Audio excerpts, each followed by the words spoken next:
All righty, welcome back to another episode in the pod or in the P pod. I'm one of your hosts for 3Ps on the pod. My name is LB Cherie. Demetrius Thomas. And Kelly B. Ladies, how y'all doing on this fine morning? Good. Sleepy. Sleepy, very tired. It is thunderstorming and raining. Is it still? I don't hear it now, but it's definitely It what's going is. on today. Yeah. Perfect Sunday. Any interesting plans today? I'm going to do laundry. No, I'm packing. Trying to pack. Oh, where are you going? We know, but you can tell your subscribers. Where are you going, Michi? I'm going back to Cali. Only for about 2 or 3 months though. Going back to Cali. It's been rough, since I've been home. Shout out to all my friends that's been championing me up, pulling me through the ranks now. But I need to go back for a couple months, y'all heard about the rental car the last episode breakdown. So I got to go make some extra money, get me into a car. So I come back brand new. Not brand new, but polished. I don't know. She gonna stack that bread. That's what she said. She gotta recharge and stack that bread. Ever since she got that new tooth. Yeah, I don't have any major plans either today. All I'm doing is cleaning my fish tank. Oh, that's not bad. I just remembered. I think I'm supposed to be doing my niece's hair. I'm supposed to be trying to figure that one out. You might want to figure it out, girl. You never know. You're gonna be popping up talking about, I'm ready, auntie. Right. Whoops. We might have to reschedule. We'll see. I'll do the baby like that. All right, so we're gonna jump on into this show today. We got quite a few, I think, interesting topics. So we go ahead and get it going. First topic of the day in ridiculous celebrity news. In a recent interview this week with Nick Cannon, he was on a YouTube live show with DVSM and a sex therapist named Dr. Nelson. And at which time he described to the world that he apparently practices he practices consensual non-monogamy. So, and background, as we all know, Nick Cannon is a very fertile individual. So he has quite a few children. He has 7 children prior to the one who's pregnant now. That's with his 8th kid. But one of them I know passed away last year. So I think he has actually 6 that are living. But altogether, I believe he fathered 8 children. So he has this new thing he's saying that he practiced, which is consensual non-monogamy, meaning that he does not have the ability to be in a monogamous relationship, but it's consensual among the people he's in a relationship with. Kelly, what are your thoughts on this concept? You know what? Let me just say, if you don't want to be monogamous, that is totally up to you. If you do not want to be monogamous, and if the people who, if you mean consensual, if they have no problem with that, cool. Now, on a personal level, I think that's absolutely well within your right. Where I get the side eye on you is when you bring in babies into stuff and you spread, I like to call them popcorn babies, where you got all of these pop babies all over the place and you are not in anyone's household. It is hard to be like, non-monogamy is one thing, but then you're making life. And you're not able to be there adequately enough to be present in those children's lives to help raise them to be a father, quote unquote. Monetary value means nothing. But that time spent with those kids, I think is incredibly selfish. And I think it's because you want this. It's a selfish thing. Cool that you see that you can't be monogamous, but why can't you not see that you also probably creating some daddy issues by having so many freaking kids in these non-monogamous relationships? And then what does that also show your kids as far as, and far be it from me, I'm an unwed mother or whatever, so what? But not so what, not so what. I'm an unwed mother, but I definitely work very hard so that my kids have a relationship with their father, so that they see that we're a team and that he's as present as I am. You can't do that. Not only is he busy, he has all of these, business ventures and things like that. Like that alone takes up a lot of his time. But then you add multiple kids that you have to give quality time to. I think is incredibly selfish. Not the monogamy, not the non-monogamy part. If you know that about yourself, you know that about yourself, cool. But you bring in life and you creating turmoil just for your own personal ego. And I think that part is jacked up on the mom, both of their parts, because them baby moms are stupid too. But whatever. Not say, you know what? No judge, but judging. All right, Demetrius, any thoughts? Just like Kelly said, as far as the selfish goes, I am a single mother of one. And, when me and his father was together, which was, my son's only 3. So he didn't get to witness that much time with us together. And it's time he won't remember anyway. But I just look at the fact that, just as a 3-year-old, or when he was even 2, on his iPad, when he will look at old videos of him or old pictures, he'll just keep replaying it and replaying and replaying it. And this is a 2, well, he's 3 now, but this started kind of like when he was 2. And I have to deal with that, him missing his father, because his father could only see him for a certain amount of time. And now, because of his work schedule, and I can only imagine because of Nick Cannon's work schedule and how busy he is. And we're not celebrities or really wealthy people, not right now. But he, my son's father is like, well, since I started a new job, I don't know when I'm going to, basically make time or see him because of my work schedule. So you have all these kids that you're making with different women. And how are you, like she said, giving them adequate time?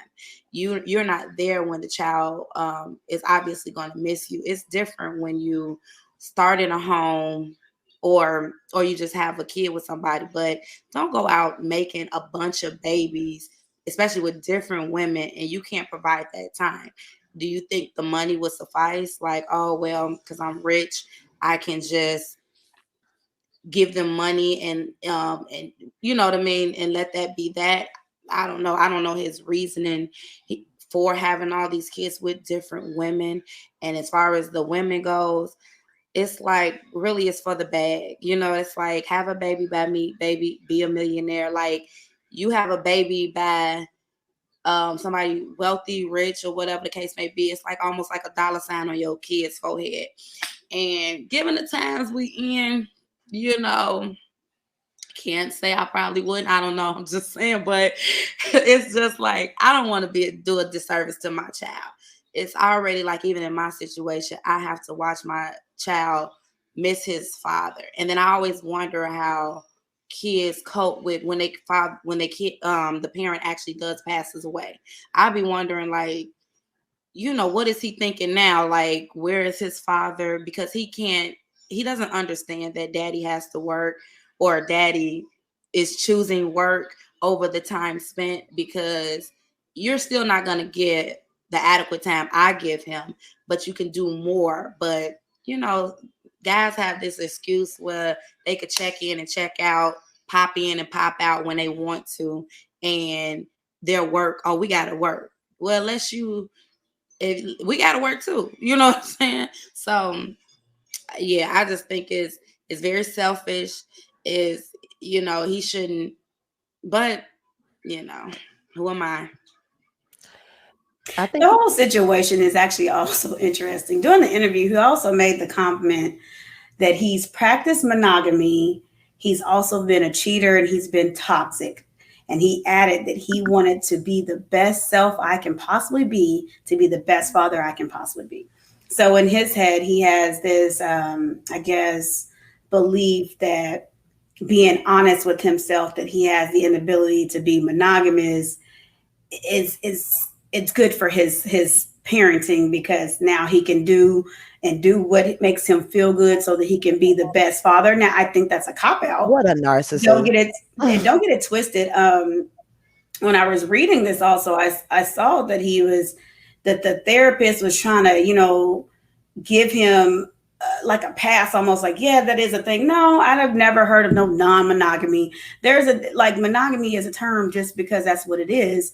But if you're not monogamous, it just means you're not a faithful type of person. I don't think we need to give a title to something to call it non-monogamy. Just say I ain't faithful. I can't be in one relationship. Let's not call it something like it makes sense and says consensual non-monogamy. It just means you're a cheater and they're willing to put up with you being a cheater. And two, it's probably, and then when with a bunch of money and fame, you start to dictate how you move. Because not to say that, I mean, I know I've heard men that ain't famous have multiple kids by multiple women, so that doesn't mean they wouldn't have had kids with you. But it's like you get to dictate, you get to do this, and you can't be faithful to one woman. You can't try your best to a woman that you love, but you can give all yourself to all these kids you're making. Like, but who says he loves any of these women though? I don't think he do. I think, you know what, Nick Cannon is the damn narcissist, like a lot of those dudes up in there. Let me tell you something. Just say you like to stick your Peter Weeder in multiple people and you want the option to do it and you don't like to pull out. Just say that, all right? Just say every time you get a girlfriend, you see something that might be a little better, and because your ego's so bruised and because your ego's so high, you just feel the need to test out all of these different kind of women and you don't pull out. You're irresponsible. Just say that. You can be responsible in some aspects and be irresponsible in other aspects. You just don't appreciate, you just don't want, just, it's fine. You don't want a relationship, you don't want this, but don't say, oh, I'm bad at being in monogamous relationships. No, you like the attention that you get, because you want to be walking around here with a turban on your head all the time if you didn't. But you like the attention you get. You like the fact that all of these women crave after you, and you can't seem to settle down with one because it ought to be somebody else. If somebody else wants and you want to stick, stop playing. And he's been in the industry for so long. But let's be honest about that, though. We're saying that, and it's going to be probably really sound really mean, but let's be clear. Even though Nick Cannon has a lot of different business ventures, how honestly, what having 8 kids, do we actually think? Because I don't think any of his business ventures, it's not like he's a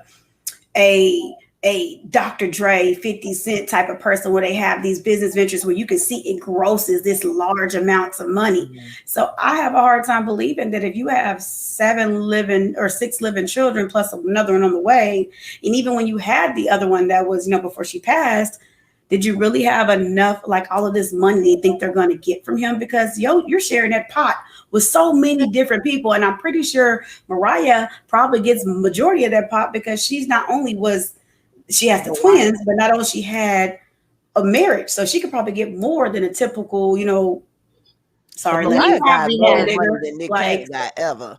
He probably have investments that we know nothing about. Yeah, but Mariah got way more money. She ain't worried about him. She like, whatever. Well, if he had investment, he shouldn't have been crying when they let him go from that TV show. Because you know what? I just think he being selfish. He's being extremely selfish. Oh, well, that's going to help me be a better father. How, Sway? How, Sway? Right. No, it's helping you be a better father because you think that if you're happy, as long as you're happy, as long as you're satisfied, then that means, okay, in my mind, I'm going to be a nicer person to my kids. You're not thinking about what it is that your kids actually need in order for you to be a good father. You're thinking, oh, okay, if I'm not stuck in the house with their mom, I'm not upset, so therefore I'm a better father. No. Are you going to be present even for them to see what it looks like for you to be upset at sometimes? Come on now. And we don't even know if he's done with making kids. Like, he's probably still got some more on the way. But I will hope that you know how much money you got to spread around if you're going to keep, because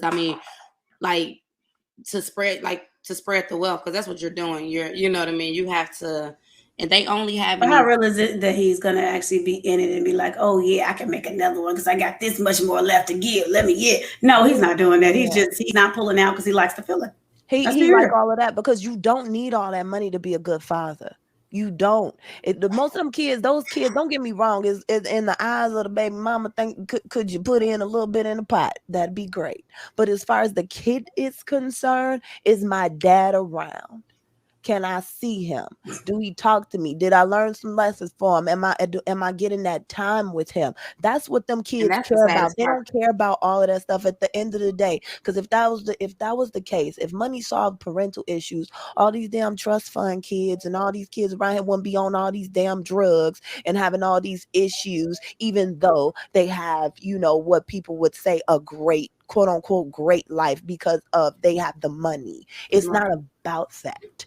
You could be a terrible parent and still have a bunch of money, which Nick Cannon, sorry, I don't care how many big birthday parties and big birthday bashes you do, you're doing them a disservice. And honestly, if the mom has no problem, don't get me wrong, I don't think you have to be with the father necessarily in order for you to have your kids to have a good relationship as far as having both their parents, but they have to be present. There's only so much I can do as a mother, and that kid, especially if you're around and you haven't passed on, they're going to wonder why you ain't here like my mama is. Don't you love me like that?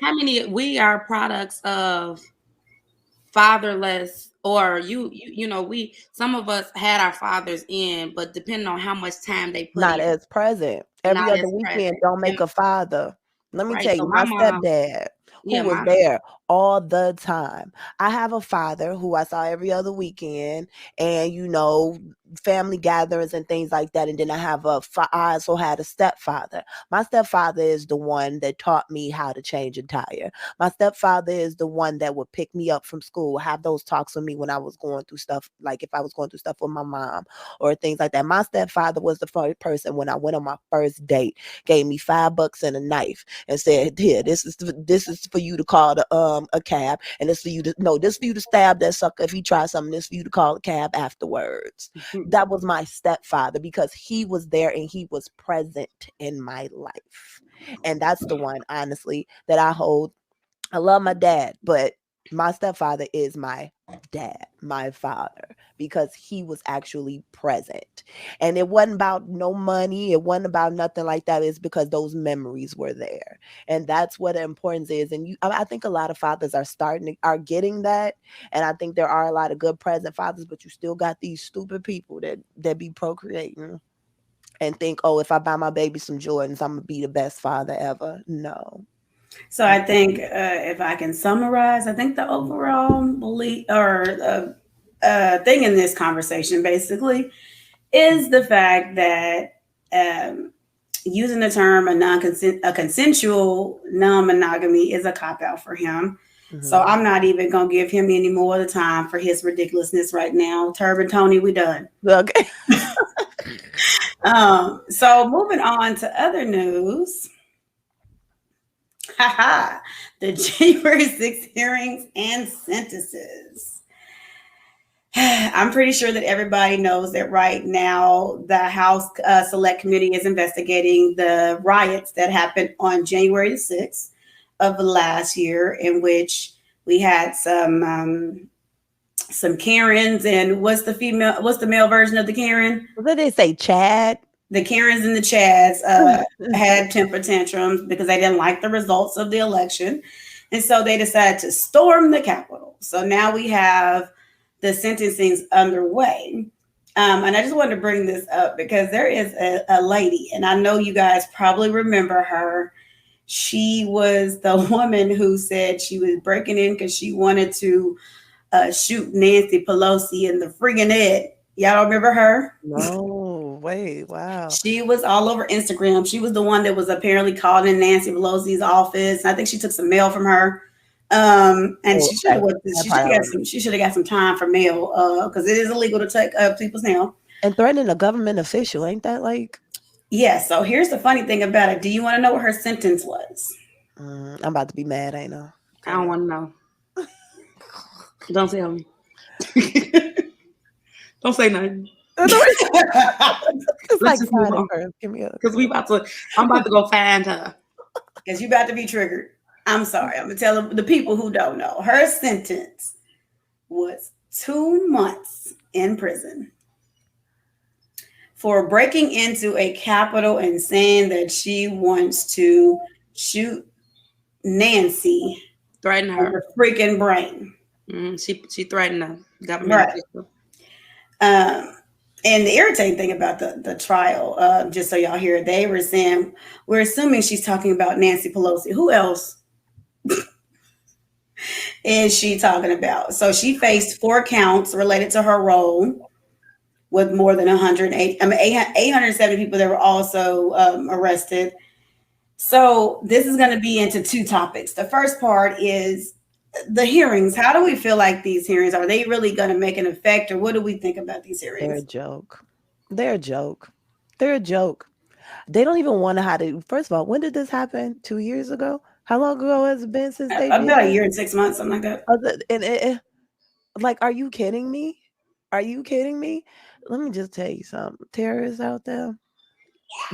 Just FYI. No, you know what? I ain't gonna say terrorists out there. Here go your chance. Nope. Because the simple fact is, the reason why they got away with it is because they Wahite. Okay? That's just plain and simple. It ain't no ifs, ands, and buts nowhere around it. We would not be going on this long with none of these hearings. It would not be. It done over with. Done over with. If we were talking about anybody that looked any differently, these people they enacted treason. Treason. Freaking treason. That's supposed to be the highest something that you can do in this country. Treason. And you got a little tap on the wrist. Is it even gonna be on her record when she's done after the 2 months? Is it a federal crime? Is it a what is it classified as even? Is it like a miss what I And so let me give a little insight to that. So in her interview when she was arrested, because she was arrested not soon after, because of course the to social media was letting everybody know where these people they saw videos. This is such and so. This is what they are. So when she was arrested, she believe was arrested on January 20th, and she did tell FBI agents that she admitted that she had broken a window and she knew that she was entering a restricted area when she climbed through the window, according to the court documents. And she also told investigators she later deleted the video of her and her friend exiting the building that she sent to her children. And she told her children to delete the video off their pages as well. So she not only broke in, she said she knew she was doing something she wasn't supposed to. She made a video of it, and she and on top of everything, she put it on the internet. And then when she realized, oh, I might get in trouble, she deleted it and told her kids to delete it from their pages. that is you know what? That And she seems told kind of her crazy. attorney that she hit, and her defense for her attorney was she did not literally mean to threaten Pelosi's life that day. Even though the words came out of your mouth repeatedly. You know what? I don't even know what to say about this because it's one of those things where it's like you're gonna keep crying about it and ain't nothing gonna change and ain't gonna mean nothing. I would just love to walk in the shoes of a white person, be white for one day. Do you know the stuff that I would do? The stuff I would try to cuss out a cop. I do all types of stuff. I do all types of stuff. It's the fact that it's just blatantly like it's like Because if you're white, you can do it. That's we might as well just say that. As long as you're it's your white, world, that squirrel. I mean, they probably shoot. The, you could do whatever you want to do. It's like, and no wonder why it's like they like that white privilege. No wonder why in this country it's like they're so optimistic. It must be wonderful because you could do whatever you want and you can get away with it, or it's gonna be a slap on the wrist. This country is indeed made for the white person. You can even try to overturn your own government and still get away with it. How wonderful. How wonderful. I just don't and even the person just at the highest office, why Donald Trump ain't brought up on no charges with this stuff either. He tried to overturn the government when he didn't get anything out of it. But then again, when you look at the votes going on in the Senate and stuff like that, they're his people. They're his people. But unfortunately, they couldn't overlook what the majority of the people wanted, and they had to change presidencies. But at the end of the day, the people in government don't want this presidency. So they're gonna overlook everything. They don't And care. and It's and still to ran by Republicans. And to segue that this is going to be a topic. We're still talking about June 6th, but because we're talking about that, this is going to be a two-part. So you said, why is Donald Trump not brought up on charges? So the other day as well, he did his famous thing that he normally does. He had a temper tantrum against the January 6th committee. He went to Arizona. He was in Prescott Valley recently to endorse certain candidates. I'm not even putting their names on here because I don't really care enough to say their names. To endorse certain Republican candidates for office, a governor and a senator, and during which time he had one of his tirades that he normally has. Because, of course, these January, I don't know why I keep saying June. These January 6 committees have brought up his role in the riots and saying basically how he could have stopped these riots at any time simply by condoning his followers from doing this. Because everybody knows that majority of everything happened was because it was his followers actually doing this. And he just would not come out for the longest and, condemn them and tell them to stop. And so they've been mentioning this. And so he had his temper tantrum. And of course, in this time, he called the Capitol building riot a hoax. And then he took to his fake Twitter. And I was saying this to Demetrius the other day. I said, did you know? Because you know how he got banned from Twitter for life. And you kept saying, I'm going to make my own Twitter. And I was like, ain't nobody getting on your Twitter. So apparently he did do his own social media platform, which I did not know he did. It's called Truth Social. It's been up and running since February, and it has a grand total of 500,000 people. And I had to laugh at that too, because I was like, okay, you've been up and running for almost 6 months, and you pretty much got 500,000. There's cities that have 500,000 people. So there's really no one's interested in your fake Twitter. But in the midst of him having one of his temper tantrums, he got on his fake Twitter, and I'm just going to show some of the things that he felt a need to say on his fake Twitter. So here is some of the stuff he was saying. He was basically saying how this is Nancy Pelosi's fault. And it's just going to be just going through. So I don't know. And I'll see if y'all have a chance to read any of this. If not, it's just like, I just want to show the amount of how his tirade went when he was having a temper tantrum. But I can call somebody crooked and you crooked. That's the thing I don't be understanding about the whole crooked Hillary thing. That'd be crazy. Like, but you crooked. You incredibly crooked. Crazy. All right. So that was some of the stuff he did. And I wanted to show that because he literally went on, you know how he used to do, go on his tirade and just keep going and going and going. Just to give you some of the stuff he said. He's saying fake tapper of CNN is so biased and pathetic. No wonder CNN's ratings are at an all-time low. PS, almost all Trump-endorsed candidates have won or are winning. This is Nancy Pelosi's fault. She turned down the truth. Perhaps she should have disengaged, maybe looking for her husband, which I don't understand how that's even relevant. But crooked Hillary, Stacey Abrams, and many others contested their elections and for a far longer time than I. How do they know I watched on TV? 3, I never said anything to Kevin McCarthy, who came to Mar-a-Lago to say hi earlier on the non-selects won't say this. Then he says Liz Cheney is a sanctimonious loser. The great state of Wyoming is wise to her. He just went on and on and on and on and on. Women? Is these about mostly women? It seems like it. Yeah. And what does that tell you? And so it's just hilarious because he went through this tirade.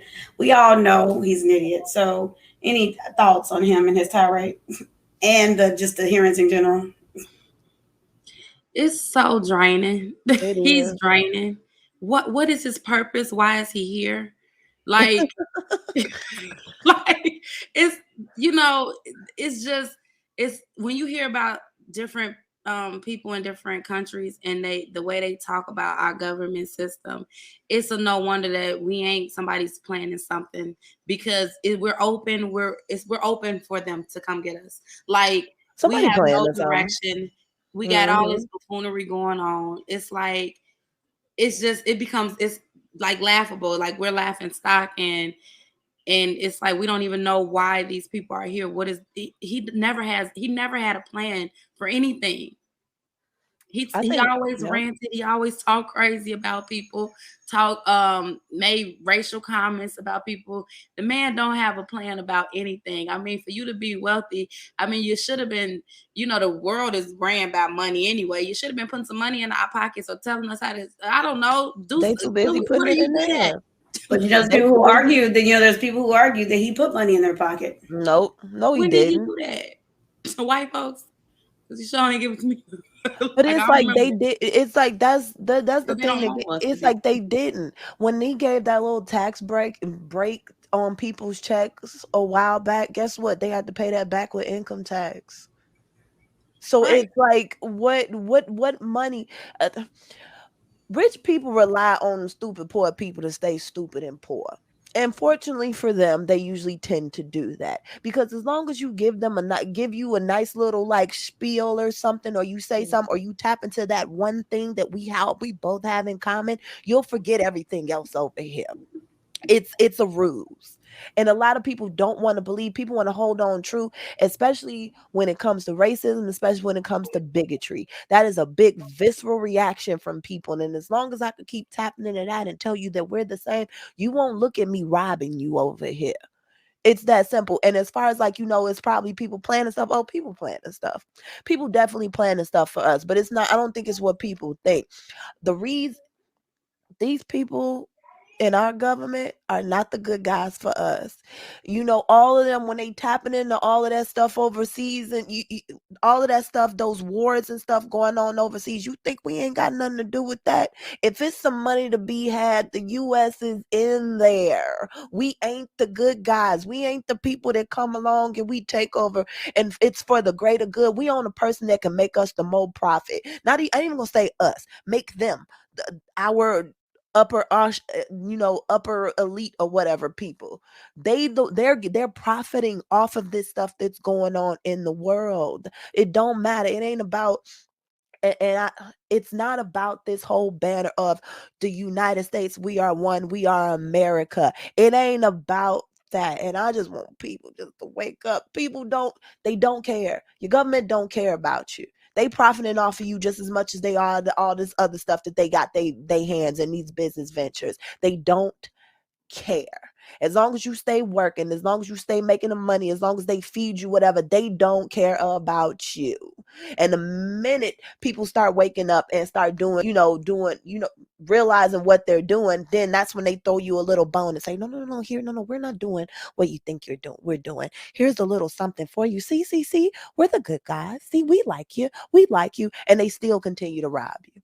It's just, it's and here's the crazy thing about it. So, female Agent Orange, his wife, was in the news recently because her ex-chief of staff, which is Stephanie Grisham, basically had stated how she tried to attempt to get Lil Mama announced the Capitol attack. She said, and she actually has released a text exchange between her and this lady, because I won't call her the form or nothing because she ain't nothing. But the text exchange was, do you want to tweet that peaceful protests are the right of every American, but there is no place for lawlessness and violence?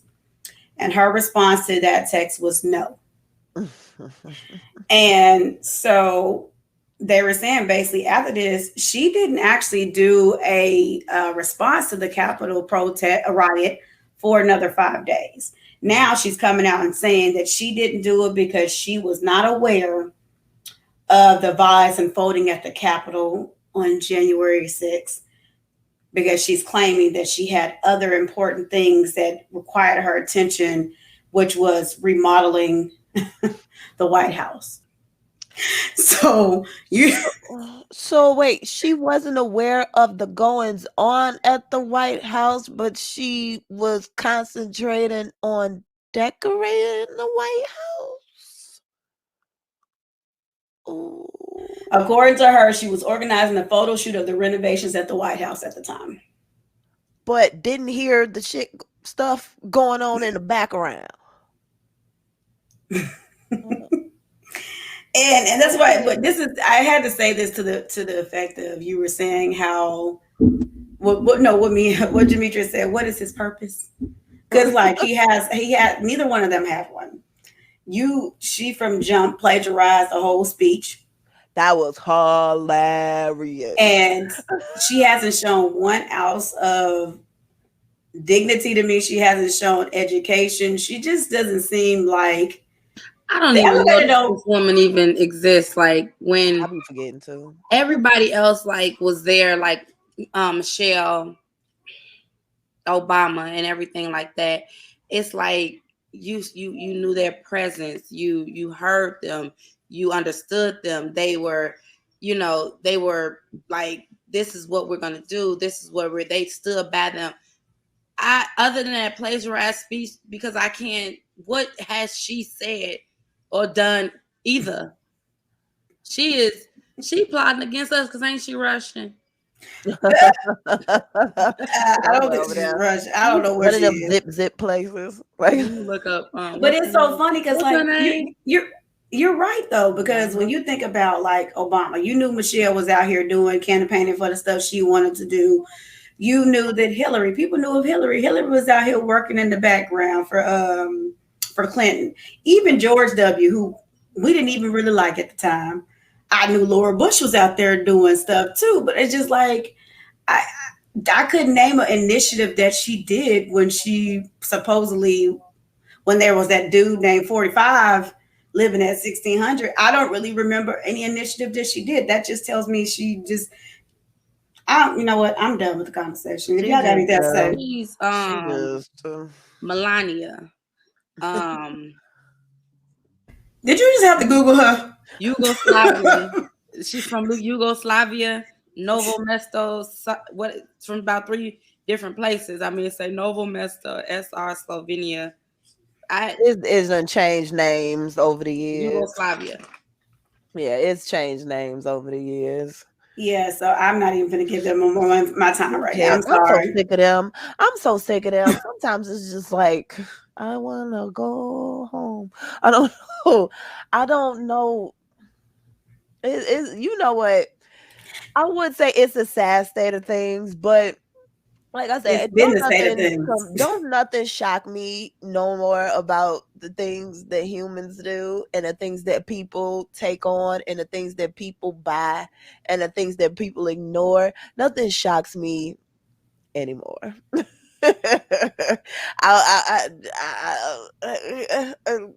This country has shown us time and time again that white is right and you could do whatever you want to. Everything else be damned. And unless we get the people out of power who continue to perpetuate these ideals, we will be in the same state. And it's hard to do that. Ducks. And it's hard to do that though, because like I said, poor people, not even poor people, middle class people, bitches too busy trying to go on about their every day. It's hard for you to pay attention to what. That's why it's like I don't blame people all the time when they're like, "Oh, I'm not into politics. I don't do that." I don't blame them because I've been there to where I'm just trying to figure out how to pay my next bill, how not to get my stuff shut off. Well, not even that. It's just sometimes you can be into politics and politics doesn't serve you and it doesn't really do anything for you as a person. Yeah. Because no matter how hard you try to do the right thing and, go and endorse certain people, it just nothing happens for the people in your community who need it. So it's just like, And then especially when you're only one person, it's like and so I'm you give up. and I'm only one person. It takes a collective. And unfortunately, when it comes to the elites and things, they have things in place where they can come together as collective. They have the money, they have to come together as collective and get the things they want. They can actually get things to move forward because they have the resources for it. And it sucks. Okay. Demetrius, any closing topics on Agent Orange and his temper tantrum or January, Lord? I just wish, he'd go somewhere. Go do something else. saying, just leave the earth. Leave the earth. Or something. Go go in your dome or something. Don't they got like something under the ground because they're protected if something comes. Go play on your island somewhere in your underground, what you call it, whatever you doing somewhere, and shut the hell up. It's just draining. And then like when they always want us to go out and vote and go do this, go make a difference, and then they just prove to us time and time again what they make us feel too like our vote doesn't count. nothing we do counts or makes sense. And we're just, I feel like, you know, like she said, when we just trying to, a lot of us we just trying to survive.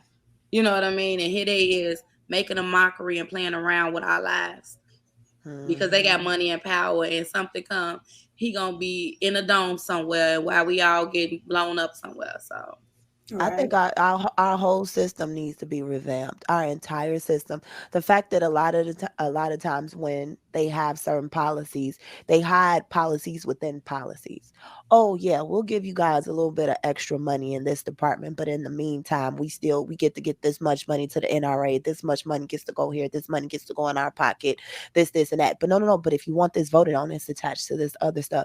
Even some votes, they don't even tell you they voted about. The general public is not privy to that information. If this is supposed to be a republic, a democratic republic, we should know what the hell y'all voting on for the public. But they're allowed to get away with not disclosing that information, or just kind of just like putting it in little spots like, yeah, we told y'all, you just didn't see this one. And that's why I used to say back in the day, I feel like with our government, what we should have did, we should overhaul everything like you said. And I said this was my solution, and people may not, you may not agree. My solution was, we need to stop putting people in office that are silver spoon lawyers and everything else. I said Congress should actually be indicative to me of everyday people. Your Congress should be filled with your teachers, your doctors, your lawyers, your nurses, your baby mamas, as y'all want to say. It should be a representation of every type of person. The immigrant that's a Hispanic person. It should be everything, so that you have a little bit of everything, so people can actually understand the things that affect you as a person. Like someone who came from a wealthy family that's a lawyer can understand what I'm going through as a middle class nurse. They don't understand that. So you need to have it so it's a representation of everybody in society. That is the way I've always saw it. But for some random reason, we think because they're a lawyer, they know the law and they're the best person to advocate. No, they can't advocate for you when they've never been in your neighborhoods. They never understood what you had to go through. And that's where that's why I say they count on people's ignorance. That's that same trope of, oh, because this person is a nurse, this means that they're caring. No, it just means that they said, this makes me a good salary, let me go make that. Oh, because this person is protective and this person believes in law and justice, and they're a cop. No, or they just got this thing where they want to be Action Jackson and they so went and signed up for that. Oh, this person is a doctor, so they must know everything, they must know how to cure me. No, it's a practice. You have to figure out, and that person probably isn't that for ego. They're people behind jobs, not actual, the profession does not make them, just because they signed up for that profession doesn't mean that they're equipped to be this greater person. They still a person. And I agree. It's like you right. It should reflect jury of your peers. It should reflect you. But it's just, I don't know. I love how it's almost like we were sold this ideal that, oh, we the people, and we, everyone cares about your fellow man. But really, when it came to the US, it's just as messed up as any other country. You still got the more elite, the more powerful take over and take advantage of the poor, of the smaller people. It's just, look at any other country in the world, same thing. But we have this guise of, oh no, but you have freedoms. Do we? Do we actually? No, you could do whatever you want over here. See, we're different than them because we the white people got freedom. And it's like it's select over here too. Right. And so I'm going to segue into something else. Maybe think about it, because you said Action Jackson and you saying the police officers. So, they love how people love to say the term black on black crime. So recently, this past week, we've learned of a couple of situations in which we had some police on police crime. So there's two different topics we're going to talk about under here. First one is occurred in Florida last year in November, in which I want to show the video of what sparked the whole situation that ended up coming up this week. And it's actually, this is going to be a video. So it started with this police officer choking another female police officer, and it started because of this video. What happened was they were in the middle of a call. The gentleman with the bald head, which is Christopher Police, was supposed to be questioning the suspect. He started to get a little bit aggressive with the suspect, so she runs over to him to try to pull him back so that he doesn't do something, because he's, instead of de-escalating the situation, he's escalating it. In the midst of that, he got upset by her pulling him back and decided to choke her. So this is occurred in Florida, and this is actually a police sergeant, Christopher Police, and now he's being charged with assault and battery for grabbing another officer by the throat. Good. And then that was from that was a November 19th incident. Then we had the other incident. You guys may have heard of this as well. I actually saw the video on Instagram first and had to go research. I was like, what the hell happened? There is a chief in Mississippi, Mr. Lee Dobbins, who was the police chief, and he was just recently ousted and fired for bragging to another officer about killing 13 suspects and shooting an N-word 119 times. I think I saw some of that. He is also being charged as well, but he was actually fired. They're investigating him right now. But in the midst of all of that, they've even talked to him, asked him about the supposedly shooting somebody 119 times, and his response to that was, "We don't talk about that." So we don't know. So I actually think it's very interesting now that police officers are actually willing to stop each other. I'm not saying that they makes them good, because I do not agree that all of them are. But what are your thoughts on this, Miss Kelly? I thought that was dope of her to stop him. Seeing, it's hard to go against the majority, especially to go against your own, especially when it comes to police. That's hard to do, especially your boss. I'm That's show a boss, this again. Just go ahead and keep talking now. Yeah, that's a boss technically, right? Mm-hmm. And to go against that's really noble of her, especially when she sees he's being excessive. And I believe her that he was being, probably because people are going to be like, oh well, maybe she was just being a snowflake about it. If he turns around and he does that to a suspect, and with knowing that everybody has body cam, and you turn around and you choke out your colleague, I think it's safe to say you might have a little bit of a temper problem there, sir. You might need to be reprimanded. And what they doing to us, if you could turn around and choke your colleague on the first, because they down there whooping each other ass, like, yes, that's what they doing. But if you could turn around and choke her, like, how many people you done choked that wasn't her? Yeah. How many people you didn't, just because they made you upset, you know what I mean? Or you didn't choke more people than that. Yeah. And this is crazy. And what the other one do? You say that he shot people 119 times. You know what? At first, when they were talking about abolishing police and things like that, I didn't know exactly what it meant. But when they said abolish, they meant to just like rework it, but to defund them, cool. Yeah. Because I'm like, okay, we need something somewhere. But I have always said, sorry, police officers and stuff like that. For the good ones out there, your purpose shouldn't be your purpose. And what I mean by that is, when it comes to police officers, I've rarely seen a police officer stop a crime. Usually they come after things have already happened. You put the tape up, you do whatever, or you exacerbate the situation. You make it worse. I have never seen a police officer actually actively stop a crime. As a matter of fact, when they do actually actively stop a crime, it's a big news story. You know why? Because it don't happen often. So if you're never there to actually stop the crime from happening, and you exacerbate the situations, if we just need people to show up afterwards to clean it up, then that's what we need to make it be. But I definitely think we need to revamp what the police officers are for. A lot of the stuff that they got, they just don't need. We probably just don't need y'all around like y'all think we need y'all around. Because I've seen people break the law right in front of the police officer, and they just kind of chill out because they don't feel like doing the paperwork and they don't feel like doing nothing with it. When it comes to in Chicago now, if you get in a traffic accident, they not coming. You better take that. You better take that information, and you better go on about your you better go about your business. Go make a report at the police station. Half the time when it comes to robberies and stuff like that, you better be lucky if they show up in the next 3 hours if they feel like it. So if there's no reason for you to be there, why are there so many of you? And if you're making it, why are you there? Why are you there?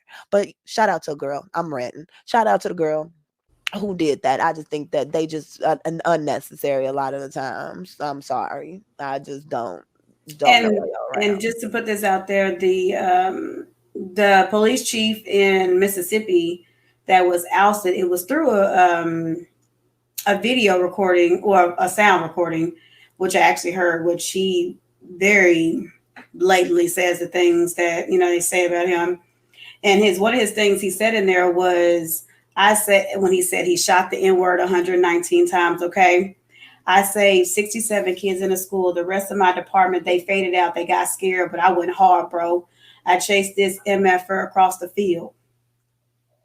And they were talking basically he went on to say the man's vehicle was shot 319 times, but I hit him 119 of them hits was by me. The person that released that video also happened to be a police officer himself, and he happened to be a black man. So I don't know in what world he thought it was appropriate to probably brag to a black man that you shot an N-word 119 times, but who knows? You know what world, that whole thing, you're cool. You're not like those other Negroes. You're the cool Negro. So I feel like the Oreo. So I feel like I can tell you, because you're not like them. You're not as sensitive. You know what I mean. Right? So it was a black man that shot the guy. No. He was a white dude. He was talking to a black dude. He was talking to a fellow black police officer. Some of these police officers, that's why they're not here to fight crime. They just on a hunt for us. It's a huge. I think that's a huge responsibility. I think being a police officer, that's a huge something to give to somebody. That's a huge task to give to somebody, especially police chief, to know that you are the law. You are the law. You get to say what's what or whatever. You can bend it as you want to. The police officers that investigate have to give it to the courts to prosecute. So you literally hold in your hands the ability to ruin someone's life or to make it better. That's a huge responsibility to give people that are extremely touched in this world. And that's why I think it shouldn't even be there. It's too much. It's too much for a person to have.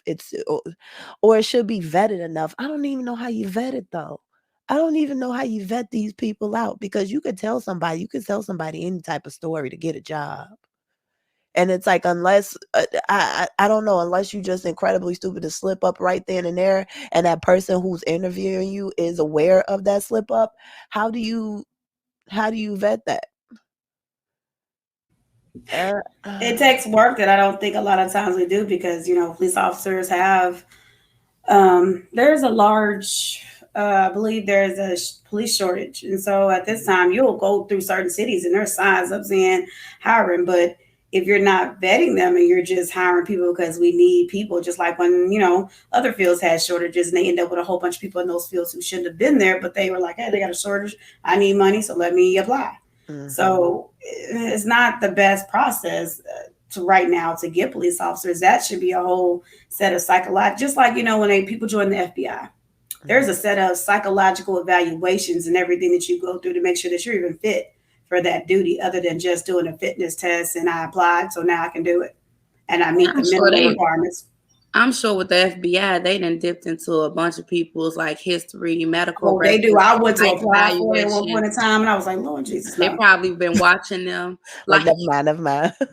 Look, they already know who to pull up on the screen. Like, because they already watching us all. Like, yes, the FBI literally does background checks on you, on your family members. They're doing credit checks.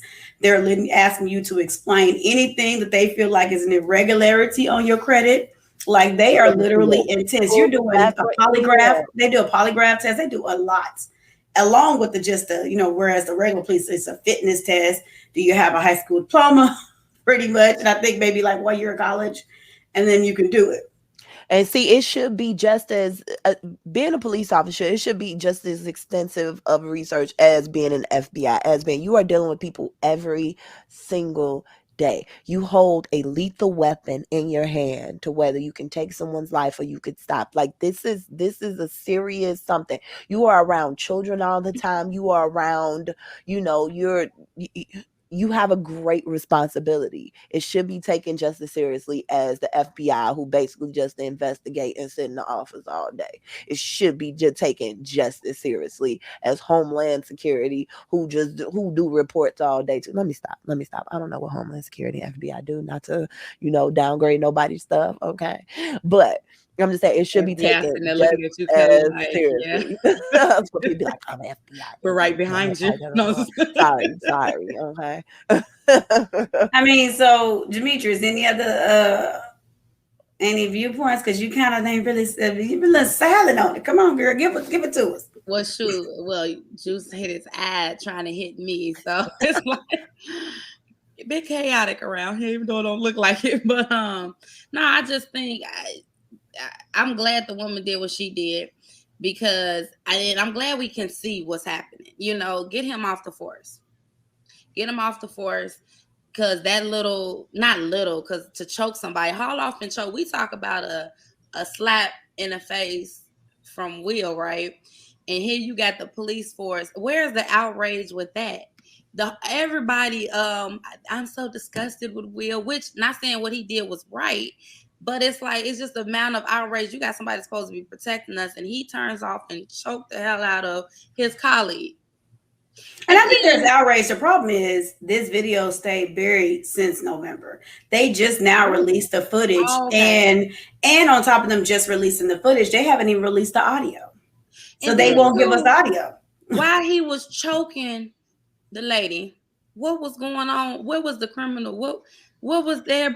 Like, he's in the back of the car, but the problem is there's other police officers standing around. I'm like, who ain't gonna pull over? They don't never do nothing. Like, why do y'all? What is? And that's another thing with training or something. Do y'all have some type of training that if I don't care if he's a goddamn sheriff. Sorry, I don't care if he's the sheriff. What if it's something that's not right? What are we not supposed to step in and help the situation out, just like the George Floyd case? Some of them one of the guys only got like I think 2 years. We're gonna hit that too, but since you bring it up, we'll bring that up too. But yeah, so it's like one of the guys that's only, you know what I mean? So it's just like, what is y'all protocol for when y'all act out and y'all doing something wrong? We're just, as police people, like police officers, we're just supposed to stand and be watching. No, they should have something set up that, because that's what y'all doing. Y'all act out. Y'all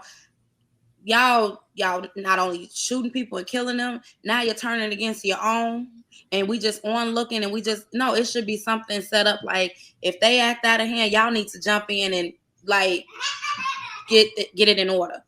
Right. So since Demetrius brought it up, Thomas Lane. Thomas Lane is 39 years old. He is one of the 4 officers who was involved in the murder, not just say death, the murder of George Floyd on May 25th in 2020.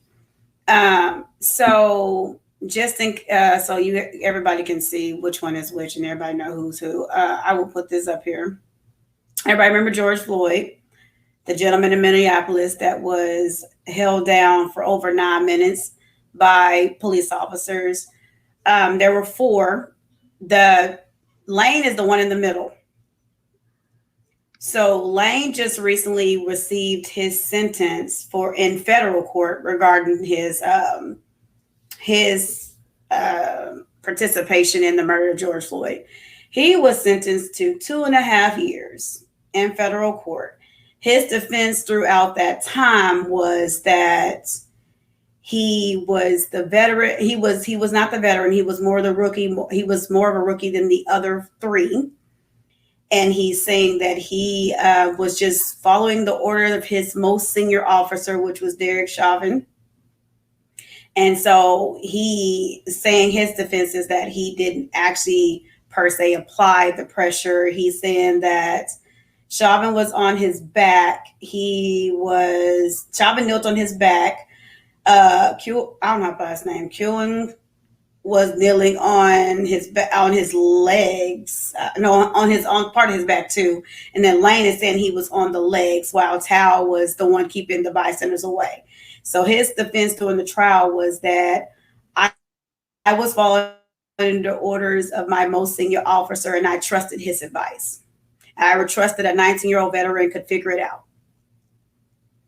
And so he is he got his lower sentence because apparently he took a plea deal. He changed his plea deal to aiding and abetting manslaughter to receive a lighter sentence.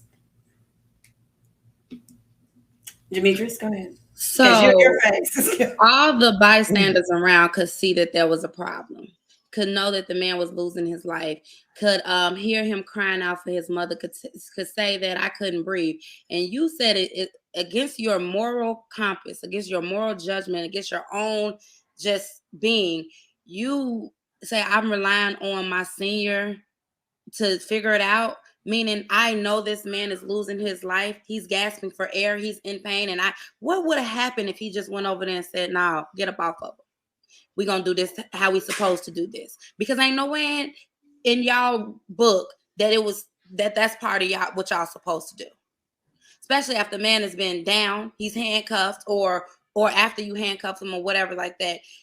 Then what happens to just putting them in why are you kneeling on this man's neck, back, wherever you was, for 9 minutes, 2 minutes, after you get the restrain them, handcuff them and take them away. Yeah, they didn't lock people up for no reason at all. Sandra Bland, what did she do to get really locked up?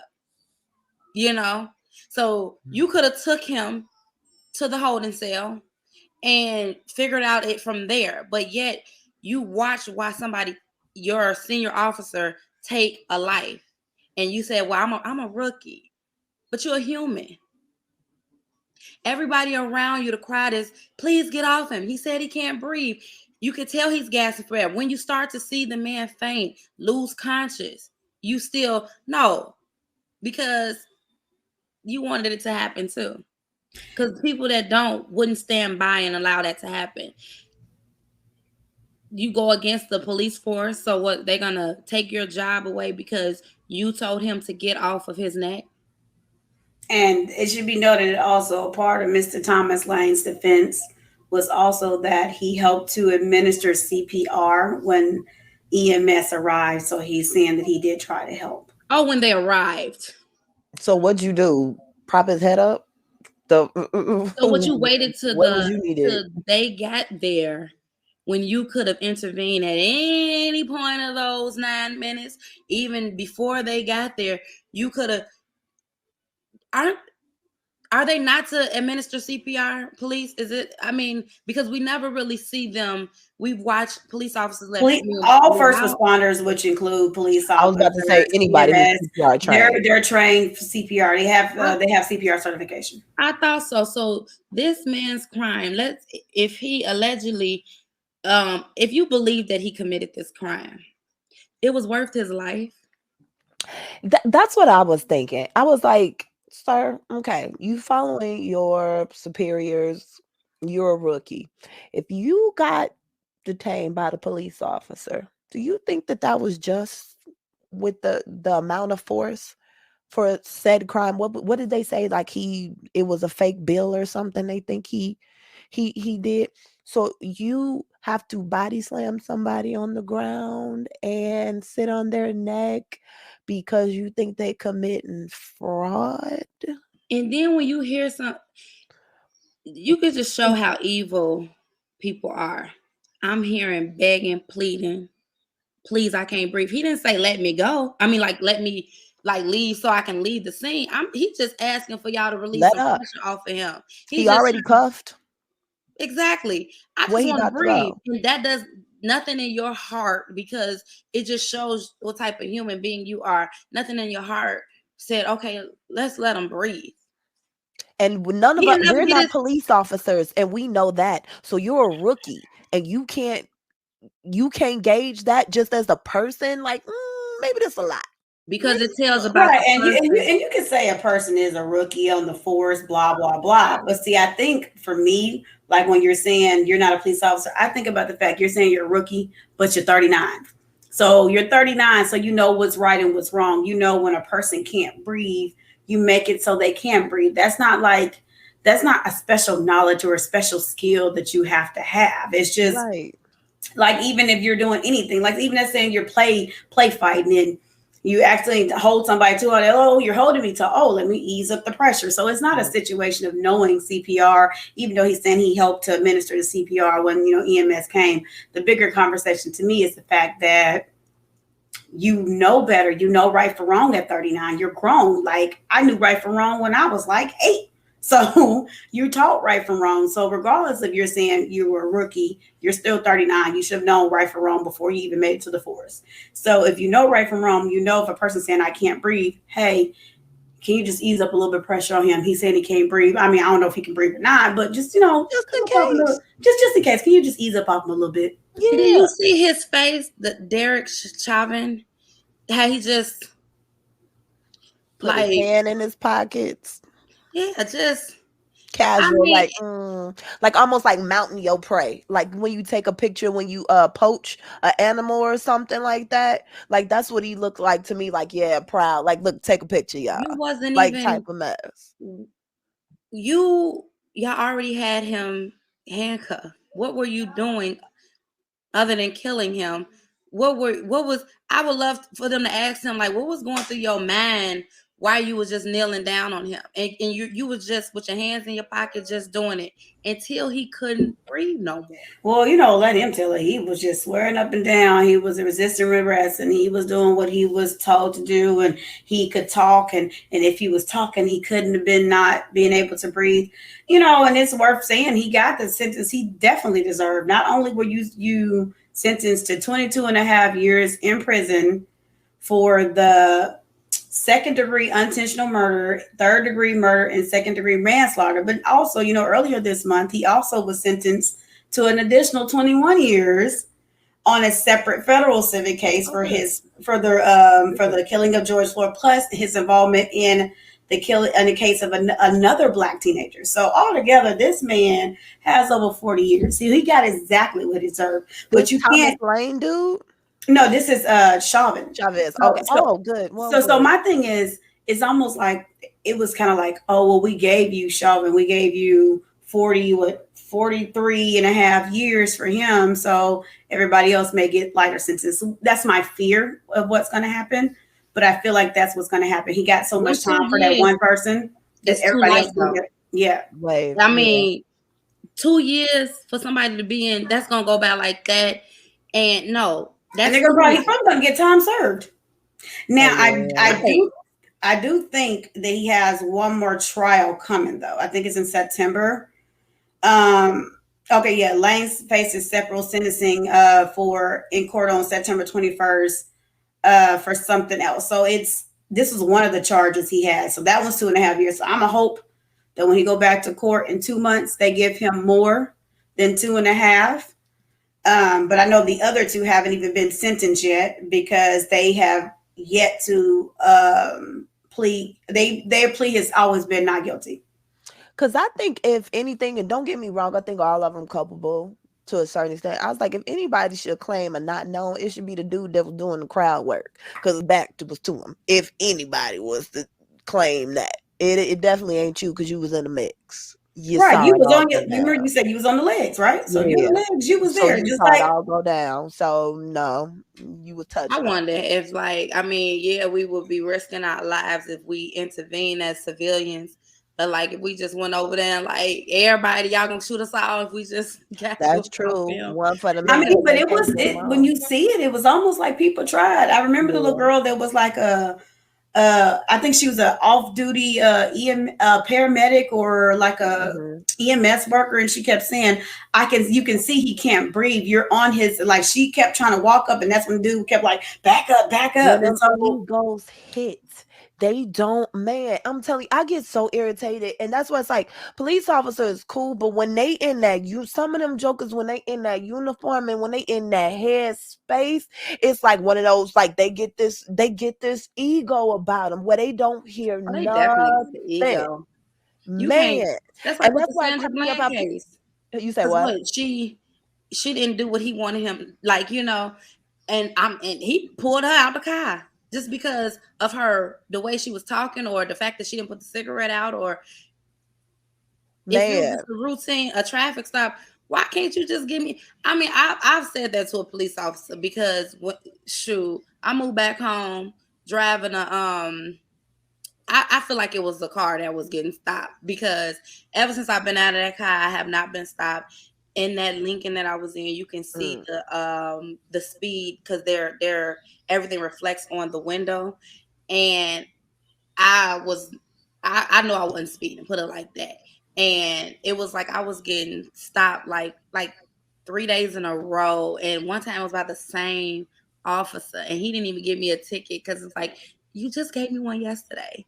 And and if somebody gets stopped that many times, you're watching.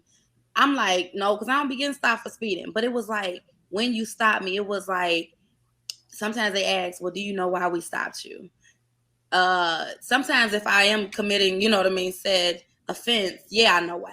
But no, I didn't know why. And when I started to show like, oh, this is my friend's, he's leasing a car from me, then it's my California ID, and it's like, you know, people have been taking drugs, they've been bringing them out here. Sir, what did you stop me for? Drugs? Mm-hmm. You know, because there's no drugs in the car. Well, we don't know that. What did you stop me for? And I'm not even getting a combative. Can you just, I got somewhere to be. You know, can you give me the ticket for what you, because I don't know what you stopped me for. Well, we were speeding, you were speeding, we were telling you. I saw when you got behind me, I had just left the light. If you look from the distance from the where I was stopped, I couldn't have been speeding. I was coming to a stop. And that's kind of what she said when she's pulled over. And let me say this, RIP to my soror, Sandra Bland, because it is coming up. It was 7 years as of a week ago that she lost her life. So RIP to my soror Sandra Bland. We love you, girl. Mm-hmm.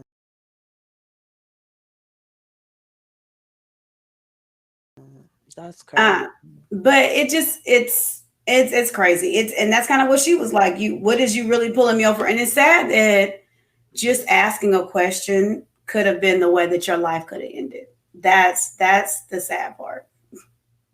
Man. I just would rather you, like I said, I mean, I don't want the ticket, especially if I ain't did nothing wrong, but I would rather you just give me the ticket. All these questions and these, oh, like drugs, or who car is this, or I don't, at the end of the day, it don't matter who car it is. If it's not on y'all stolen list, Right. you know, I don't have no warrants. I don't have to prove to you anything. I don't have to tell you who car I am. When I moved to California, why are you here?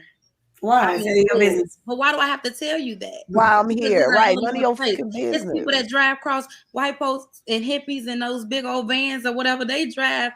People do cross country touring and driving and sightseeing all the time. Why does it matter why somebody's in a different state? It's not illegal to drive in a different state or drive your car to a different state.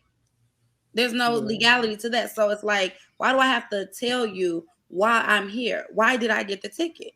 Right. They can't just give it to me. They did that when I was on my way to Indianapolis like a while ago. And then the thing that made me mad about it is the dude, like my son is in the car.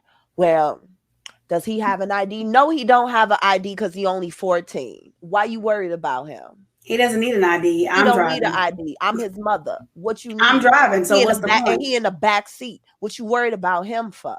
Quick. Oh, well, I was just, no, you wasn't. No, you wasn't. Because you pulled my black ass over because I'm in this Camry and you're wondering what I got going on in here. Oh, she must be because he asked me if the same thing. Oh, you know, because they've been transferring drugs around here. So I'm going to have at the time, what was it? Like Paige, this is Quincy, this is Elijah, and this is my mother in the car. I'm going to take my whole family and my kids and everything to go transport some drugs. Great distraction. And then you asked me about the minor that's in the back seat. On a funnier note, since we've been all serious, He's not playing. Black So recently, Lil Nas X. I'm sorry. I can't even laugh without saying his name most time. Lil Nas X decided he wants to do an homage and channel his inner Marilyn Monroe and did a recent photo shoot. So let me show y'all these pictures.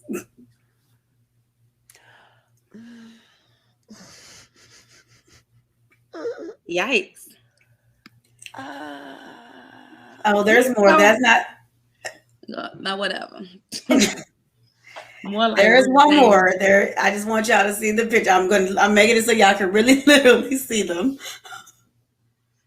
I just could have had a better wig or something. Like, I don't know. What's wrong with it? It's like, so he wanted to do his homage and channel his inner Marilyn Monroe. So, Miss Kelly, what you think about his photo shoot? that looked terrible. That looked terrible. I ain't gonna front you. Let me tell you something. I ain't into pandering, okay? I have no issues with the LGBTQ LMNOP people. Not at all. Not whatsoever. Okay. Do you? A lot of them are fabulous. That looked tacky as hell. Okay. You should have channeled somebody else. Or it should have got a different designer or something. Okay. No. We're not gonna just say you look cute just to help your ego. You got more money than me. I'm sure you could figure out a way to make yourself feel better later. But that looked tacky. It looked terrible. Demetrius. Yeah, he should have channeled somebody else. Cause I mean, my gosh, like nothing works for like nothing works for like nothing goes together. His wig looks like a bouffant. Like you got more money, they should have put more money into you. And then too, for one, I mean, you look like Rick James or some other person. Oh, what's that, Jerome? That's what it is. Wrong. Like you look like you like no, you should have did somebody else. Like why I got to be a white woman? I mean, I know Marilyn Monroe is classic beauty. No, let me like He said, "What about Josephine Baker? Something you could have did a black woman. Dorothy Dandridge. Donna Summers with that. You know, you might could have did her. He could have did Dorothy Dandridge too. He could have did that. I mean, he still wouldn't have looked cute out because especially with the 5 o'clock aesthetically, his face just is not. Listen, I'm not gonna lie. I'm so confused about Lil Nas X. I could have sworn at some point in time somebody said he wasn't even really gay. So I don't even know. They said he was putting on a show to get the LGBT people's like their support and stuff. So I don't even know if there's ever been any other discussion about that. He's a little extra for me. I ever since that video where he felt the need to be on the devil, like listen, there's something wrong with that young man. Whatever his pronoun is, I don't know. There's something wrong with him. Yeah, like it's sad that like when they say people will sell their soul for money. I mean, I don't know if this is him in general, but the stuff that they're willing to do for the money, the fame, the controversy. Oh my gosh. Like you dancing with the devil and kissing them and whatever else was going on in the video. It was very satanic and it was very disturbing.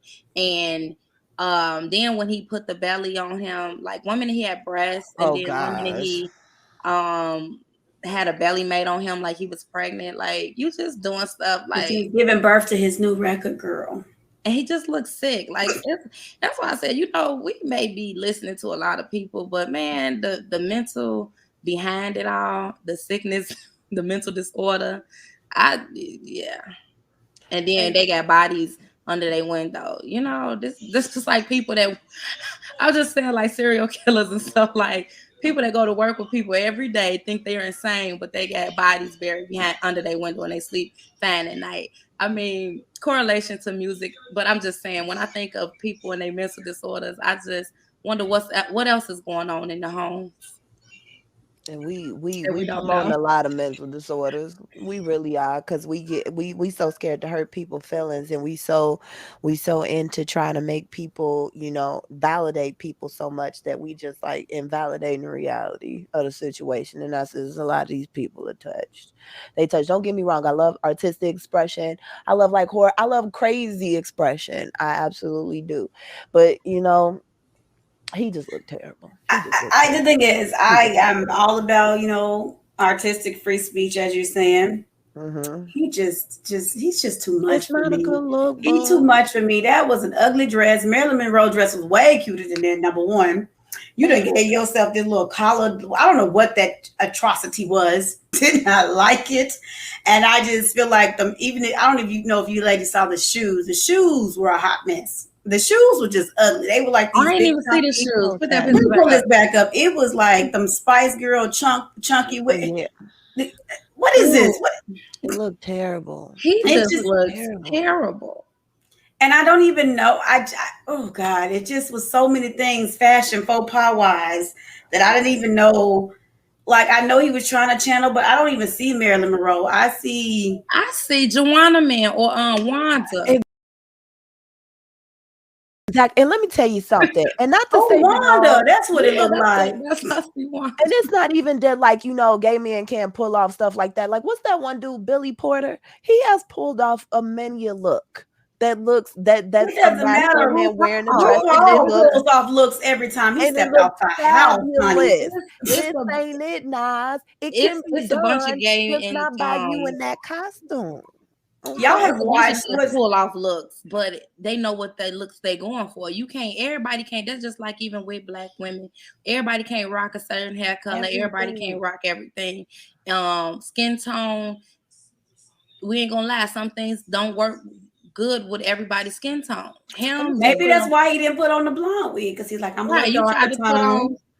Boy, what they should have done is get him a nice lace front, honey. Because if you're gonna be doing all of this, don't wear that wig you got from a hair store for $9.99, because that ain't it. All the money gone to waste. Like, y'all got too much money, too many hairstylists out there. Get that hair. I mean, he might could have did like a silver wig. I mean, I don't know. Maybe he's just nothing probably would happen. There's dark skinned people that can pull off a blonde wig, but it's like it gotta be your kind of better. The point is that undertones matter. The wig in general was just Maddie looking almost. And maybe you should have had somebody do some makeup. I don't know. We trying to like you have to be fixed. The problem is that's just the problem is we're trying to justify how to fix that, and it was just a mess. We're trying to make him look better. Instead of being on the gray, he was on a whole pothole. They're like a pothole. Like, because we don't want people to think that just because he gay, he just look a mess. He just look a mess because he just look a mess. It's just look a mess. Lil Nas X doing the messy stuff. That's what it is. It had been a RuPaul that did it. Killed it. Would have killed it. Would have slayed it. Because she does what works for her. You have to do what works for you. It's not just putting on the dress. I'm gonna be honest. Okay. So he got the wig on, and it's the short wig. Now he's got some strong features. Okay. So because you got some strong features here, you can't be putting gaudiness here and then have all of this gaudiness everywhere. One gaudy per gaudy feature. Like you gotta, it's balance. It's balance, dude. And Marilyn Monroe is beautiful and feminine. I got so masculine chest. The dress was ugly. And just ugly. Come on now. It's just an ugly dress. I wouldn't have known who you was trying to be hadn't she said it. That's true. That's true. It was just an ugly mess. Let's just call it what it is. Okay, so I'm gonna give y'all a chance. Everybody, we giving it a thumbs up or a thumbs down. Go find somebody else. Call Billy. All right. So last thing, we had 2 more topics, but I'm gonna just end it on this note. This might be a little slightly triggering, so I'm gonna just tell y'all that right now. I just want to end on this. There was a video I saw recently on Instagram where there was a lady. I'm not even gonna say her name. I'm just gonna call her, for the purposes of this show, we're just gonna call this young lady Karen. Okay. So Karen posted something where she wanted to say that abortion is worse than slavery. I don't know if any of you guys have seen this video. So I'm going to show this is her justification after the fact when she got a lot of flack about saying abortion is worse than slavery. She went on to another YouTuber's page and they had a discussion about the conversation.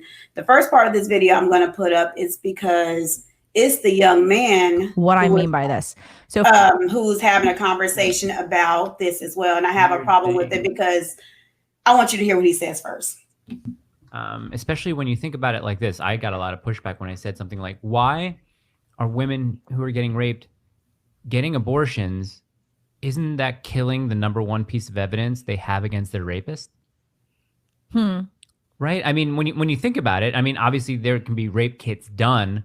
DNA can be taken out and you can help identify, but that one of the key pieces of evidence that would obviously help to indict this person or actually. People thought I was just trying to be provocative. Okay, so that's the first part of the interview. They started the interview talking about, I know you guys probably saw the article about the young 10-year-old that had to go across state lines to Ohio from Indiana because she was raped. And so his defense was he thinks it's ridiculous that women would go get abortions. And because we've been skirting around this issue on this show for the last few weeks, we've mentioned it slightly, but we've never actually gone into the whole Supreme Court thing. So he made the comment that it just seems ridiculous for a woman to get an abortion because she got raped, because having the child would be your defense, your biggest piece of evidence of a rape happening. Kelly, I'm gonna let you tackle that first part before I even go into the rest of this video because it gets worse. Okay. Why would the woman get a writ? And that's assuming it's a woman, because the 10-year-old, she was raped. 10, a child, a baby was raped. Why get rid of the baby of a baby? Why do that? That child's been traumatized. Yeah, I'm concerned. First of all, evidence. Why would you get rid of the evidence? This is assuming that you even know who raped you if you were maybe attacked. This is assuming that you even know who was. So I'm going to keep this baby. I have had this traumatic event that happened to me that has messed me up potentially mentally forever. And I'm going to have this constant reminder of the person that absolutely violated me to stick around for him to maybe get a couple months in jail. Now I'm going to have this baby for a lifetime for him to maybe get a couple months in jail. I'm going to subject this baby to not only having a father, because it's not like we're going to do some co-parenting. I'm going to subject this baby to not have a father, to have me messed up and forever resent my child because of the way they were conceived, or maybe put them in this foster system where they're going to, most likely also be abused, most likely also have a terrible life. Also, I can potentially have this baby. This stuff like that makes me see how some men don't see women as people, as actual people, feeling, hurting people. This is a person that was violated. Are you kidding me? You know what, Demetrius? So, Demetrius, I'm going to go on with the video, but do you want to say anything about the belief that a woman shouldn't have an abortion because that's her biggest source of evidence of rape? He sounds utterly ridiculous. Okay. Very stupid. A very stupid comment to make. That does not necessarily signify that that's her only piece of evidence, because they used to have rape kits that could be done to, I guess, to try to, they could still say, no, he says that. He said they could do rape kits, but he feels like that's the best source of evidence. No, because they could still turn around and say, well, how do we know this wasn't consensual? Because she kept the baby. How do they could turn around and say anything, because it's really like, it is like kind of like sometimes your word against mine type of thing, unless something you can prove. Me keeping the baby does not prove I was raped. And why would I want to do that? I didn't make this baby out of love. I didn't make this baby, it wasn't something that was consensual. I didn't ask for this. And now I'm like she said, I can't co-parent with you, because if you are found, what if you're not found guilty? and the only supposedly piece of evidence that I chose to keep was me. You know what I mean? Like, what if you're not found guilty? Like, what am I supposed to do then? Like, he sounds ridiculous. He's a man, just speaking because like she said, they don't view us as people. All right, so let me go ahead. Let me let you listen to the young lady's take on why about abortion. I just need you guys to hear this. But I mean this, and I'm going to unpack what I mean by this. So first of all, a very common question is, why do you feel the need to compare the two? Mm-hmm. They're both injustices. I feel the need to compare the two because our society is completely desensitized to what abortion is. Yeah. And our generation, especially in Gen Z, has no idea how atrocious abortion is and what a human rights issue it is. Mm-hmm. And I think it's actually really useful to say that abortion is worse than slavery because it really forces people to think. Because what's the worst human rights issue that everybody talks about? Slavery. And yes, of course, it was heinous, it was wrong, it was immoral, it was disgusting. We all know that. But once you put slavery and abortion in the same sentence, it really forces you to understand the true atrocities of abortion. That's how dumb people are. People really think that only Black people have been enslaved. That only Black people throughout history. Guys. Hold on. Literally, probably the majority of human beings on Earth today, their ancestors owned slaves. Right. Like, slavery was so widespread and people so common, especially on TikTok. I mean, these people really think they're like, you're not Black, you've never experienced slavery. I'm like, babe, it doesn't matter what color your skin is, you've never experienced slavery either. And let me tell you something, even if you're Black, Asian, Hispanic, I don't know, purple, whatever color you are, very likely that your ancestors somewhere down the line owned slaves. You know why? Yeah. Because slavery was a widespread human rights issue for many, many centuries around the world. In pretty much every era, pretty much every history and nation still is. Mm-hmm. All these people are like, I'm Black, you can't say that. I'm like, bruh, do you know about the current slavery happening right now in Africa? Mm-hmm. Do you want to cry about the slavery that happened here hundreds of years ago? Yeah. You want to talk about the slavery that's happening right now in China, right now in Africa? Mm-hmm. Probably not. No. Because you're disingenuous. Yep. And they're like, you need to read a history book. I'm like, it's so ironic that you say that because they actually think that the only people on planet Earth to have ever been enslaved were Black people. It's the same people who you. So the right to life. I said, I'm not even going to play the rest of it. So she goes on to proceed to say that the reason why abortion is worse than slavery is because the Constitution says the right to life, liberty, and the pursuit of happiness is given to all. And she said, and so abortion stops you from having the right to life, liberty, and pursuit of happiness. So at the time I watched this video and I was like, I'm going to make a comment. I made a comment. And I left it there. And then all of these people, it didn't, the creator of that thing wanted to come back. I wasn't even going to argue with him. I just made my comment. I am gone. I'm not going to help you because he's apparently on this road to getting 50,000 subscribers. I'm not going to help you get subscribers by causing, shenanigans and debates. But the thing about it is and so she was saying that takes away. What irritated me the most when I saw this, there's several things that irritated me. But one of the things that really irritated me when she went into the whole thing about life, liberty, and pursuit of happiness. You're talking about life, and a lot of people who are science-based individuals will tell you the term of calling a fetus life is debatable. And it's debatable because of when fetuses develop brain activity and when they develop, pain receptors to be actually in pain. So you're saying that you put more stock in something that may not have pain receptors, may not have brain activity, because if you do it early enough, like late-term abortion, that's completely different. Late-term abortions, I have my own qualms about that. But if you're talking about early, before all that is even a subject, you're actually telling me that you believe that that's more of a constitutional violation than someone who wasn't even, because she's talking about the founding fathers would have never put that in the Constitution if they didn't believe it. They didn't do it all willy-nilly. Mind you, when that Constitution hit, I would not have been considered a person that even gets life, liberty, or the pursuit of happiness because I wasn't considered a person. I was considered a property, a thing.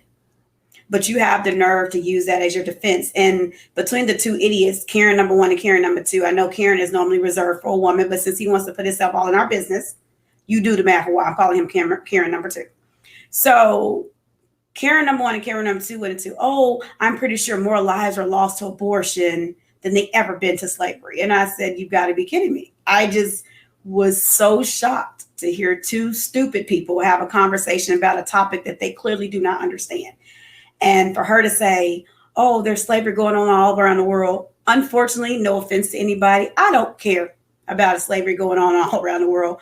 You bringing up abortion in this country. So we need to be talking about the slavery that occurred in this country, not in China and not everywhere else, because we're talking about this country. And to be honest, there's a lot of different things to unpack there, but I just think it's ignorant to say that it's worse than slavery, because she later went on to say, oh, slavery was over 200 something years ago, but abortion is going on now. So go ahead. Kelly looked like she want to get a few things. Okay, so abortion is worse than slavery. Okay, so I guess what I want to know is, where's the connection? Abortion is worse than slavery, and you say that because you compare those two because it was so atrocious. They're both atrocious. Okay. And slavery's been going on for so long through different centuries. How long you think abortion's been going on? How long you think that's been going on? They have a word for it. It's called infanticide, where not only do people, but also animals often kill off their offspring for the betterment of maybe their lives, the tribes, or whatever. Abortion has been going on since the beginning of man. So if you want to compare the two and say one is worse, but then you say that slavery is not as bad because everybody does it, abortion is also in that category. So you say that to say what? I guess I'm asking, what does that mean? Also, two, oh, Black people only say it's because of slavery, to your point where you say you're talking about this country here. Slavery has been so detrimental to Black people that we still see residual effects of it today. The way our laws, the way people have biases towards Black people all around the world. If it was so just as detrimental to everybody else on this planet as it is to Black people, why are we still suffering from the effects of it today? Show me the Irish people who are still suffering the effects of it to this day. Show me these many other countries that are still doing it. Don't get me wrong. I do know that there are other countries right now that do have slaves and things, and that's happening. I so do not discount that whatsoever. But to say that it happened so long ago, if it happened so long ago, why are we still suffering the effects of it today? That's why it is an issue, because it quote unquote was supposed to have happened so long ago, yet y'all still messing with us in the law. We still don't get the same rights as everyone else. We still talking about George Floyd and how they get a pat on a slap on the back, a slap on the wrist from killing a Black person. The fact that the laws are still disproportionate to Black people, to favor white people over, is a direct result of the enslavement of African people.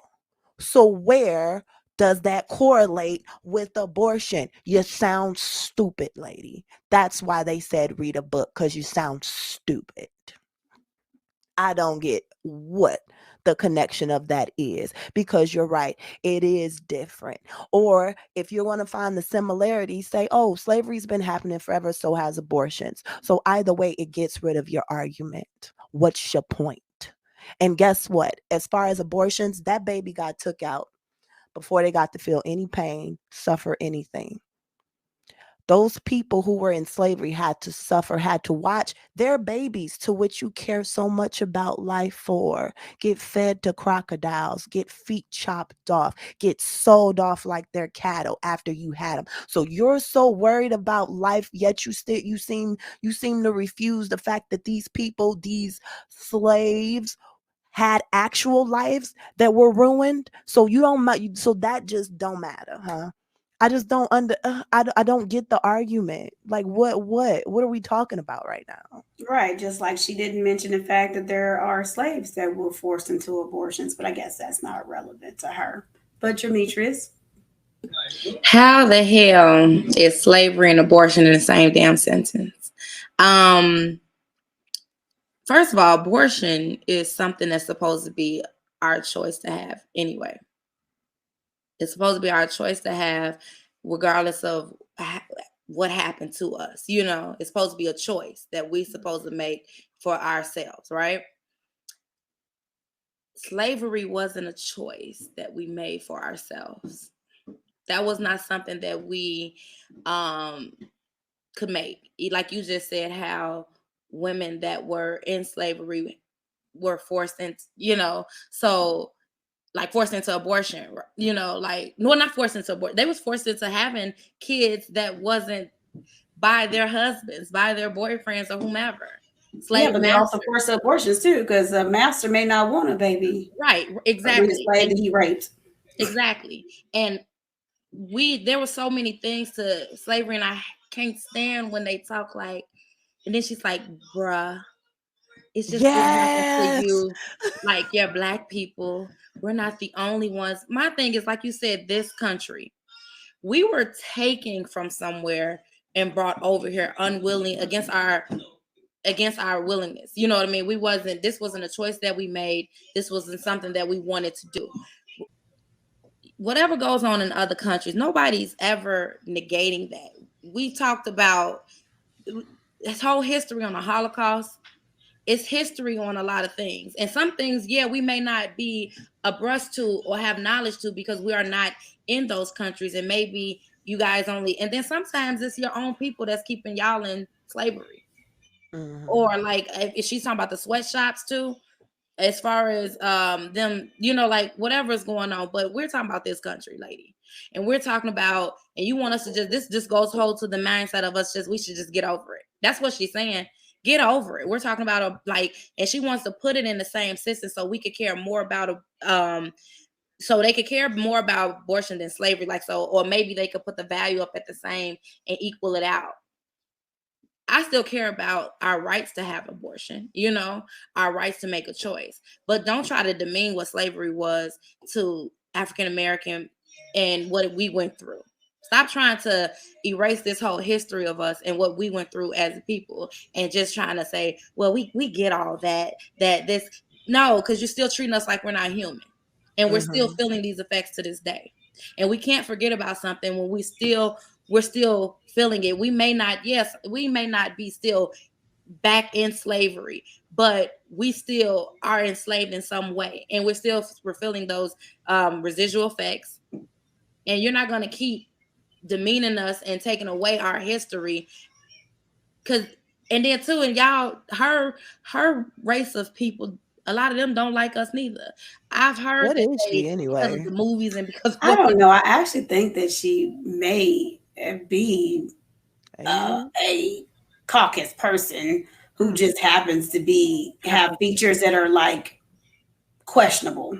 Well, because when you hear her talk for the rest of it, they even went into the whole stupidness of, oh, what kind of slavery are you even talking about? Because there's financial slavery, there's student loan slavery. And I was like, OMG. I'm talking about the kind that when I walk in a room, people look at me crazy because they already got an idea who I'm supposed to be because of the propaganda machine that is America, that has sat up there and enslaved my people for the amount of years. And then the minute we finally free, let's keep them oppressed. Let's keep them down. Let's make everybody in the world think that they're the enemy, even though we too scared of our own shadow or too scared to say anything to somebody that that looks lighter than us, because we know we will be prosecuted, but for some reason we're the evil ones, we're the dangerous one. How is it that you beat a dog, and not to say the word dog, how is it that you turn around and you beat a dog for years, and then all of a sudden when they come out, they're just all of a sudden going to be vicious, and because you're scared of the revenge of it. But all of a sudden you beat a dog, you keep someone captive for years, and then all of a sudden do they come out rabid?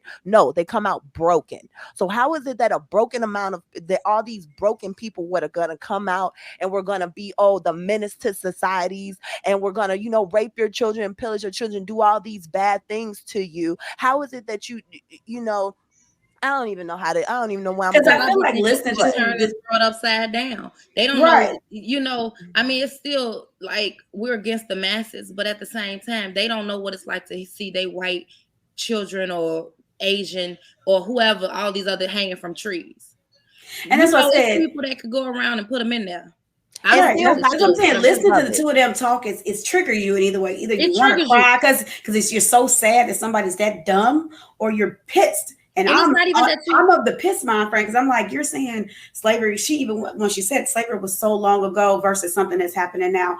Like Kelly said, there are literally continued to this day. There's always residual effects, and it's not like slavery just ended in 1865. It didn't. The effects happened for years, years, and years. You had the lynch mobs coming after them. You had the Jim Crow laws. Then you had the civil rights issues. We had like literally, we just now, and probably like the last 30 to 40 years, just now got the ability to equally vote. So you can't say stuff like slavery is abortion is worse than slavery when you know that there are so many effects that happen because of slavery, and we're still feeling the effects today. You see that most of the time, income levels are not equal between different ethnic groups in this country based on the effects of slavery. So you don't get to minimize one group of people's struggle just because you don't care and it didn't affect you, and that you want to be, she's saying she's not being controversial. You are trying to be provocative. You're doing it because you want to get people to listen to you about what you feel about abortion. This is a perfect example of what I said to you guys a few shows ago. I said, I have no problem with your opinions in anything. But when your opinions start to infringe upon other people because they are you, or your opinion makes my opinion invalid because I'm a terrible person because I don't share your opinion, that's the problem. And that's what she is. She's a perfect example of somebody, because we don't agree with her view on abortion, or somebody may not agree with her view on abortion. She had to take the route of saying to minimize another group to make people feel like what she had was better. And you know that I'm not trying to be provocative. No, you know what? I believe she's not trying to be provocative. You know why I say that? Because for some reason, whenever somebody wants you to see their plight and how grave something is, they always relate it to the Black person's plight. Now, how is it that anytime somebody talks about, you know, equal rights, you bring Black people into it? Anytime somebody talks about something that's like a horrible atrocity, you bring slavery into it. So you compare this horrible thing to this horrible thing, but then you say this slavery horrible thing isn't that horrible. Then why do you continue to use it as a example? Why did you have to bring that even into? Why did slavery have to be a part of your discussion? That's the point, Michi. It did not have to be a part of her discussion. If she just wanted to have a discussion about why she felt like abortion was wrong and she felt like that those fetuses were entitled to life, liberty, and pursuit of happiness, she should just left it at that. You could have used that description. You never had to bring slavery into it. You brought slavery into it because you're an insensitive person that doesn't understand. And that's what pissed me off most, because she tried to make herself seem so educated, like, oh, did you know this? Did you know that?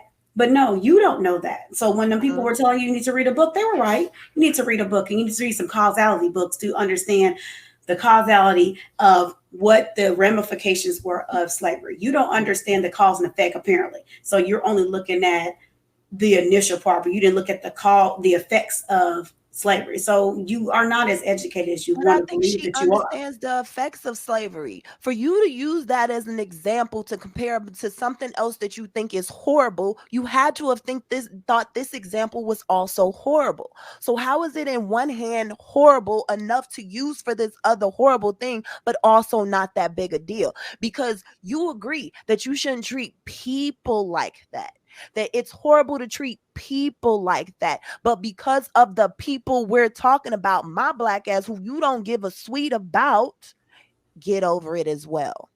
Because I don't want to give you excuse to think that you have an excuse. Yeah, it was horrible, but get over it. But let me use your example with this being horrible. Maybe if we were talking about somebody else, the other people that are enslaved, you self-centered black people, then maybe I could understand that. That's how I feel like when I hear her say stuff like that. It's, oh, this is so horrible. Slavery was horrible. So let me use it as an example for this horrible thing. But then also, I don't feel sorry for you black people also, But I also feel like maybe in What? my head, I was like, maybe she was so stupid because the fact that she did make mention that she's a Gen Z. Gen Z has this. She a Gen Z. She playing on that cusp of Gen Z. She look like she age. She look like she dang near 40. But listen, okay, you alive. but Gen Z is late 90s to 2000s. And and maybe that's a problem. Like I said, Gen Z is the generation of participation trophies.